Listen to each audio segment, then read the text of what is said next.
Perkenalkan, nama saya Nur Ismi. Saya akan memaparkan materi dasar hukum akad bisnis syariah. Secara normatif, dalam hukum Islam, keharusan perjanjian yang dibuat harus dilakukan secara tertulis.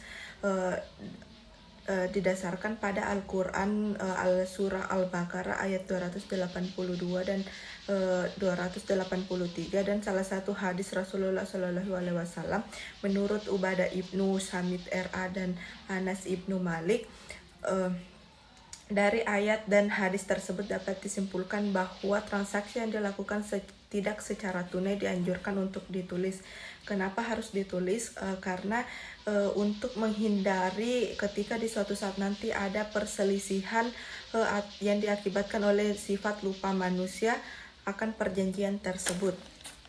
Yaitu B. Komposisi dan susunan akad kontrak bisnis syariah. Pembuatan kontrak tidak dapat disyaratkan suatu format tertentu karena dalam undang-undang tidak ada ketentuan yang secara tegas penentuan tentang format kontrak yang baik. Kontrak yang dibuat secara tertulis yang memang telah diperintahkan berdasarkan undang-undang dengan ancaman bahwa kontrak tersebut tidak mengikat jika tidak disebut secara tertulis, atau biasanya disebut dengan perjanjian formal.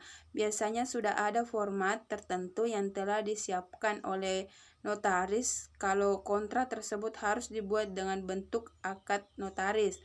Tetapi kalau perjanjian tersebut bukan merupakan perjanjian formal, dalam arti tidak diwajibkan oleh undang-undang untuk dibuat secara tertulis.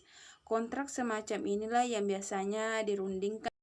Perkenalkan, nama saya Astina Nur. Adapun materi selanjutnya yaitu bagian C, klausus kontrak bisnis syariah.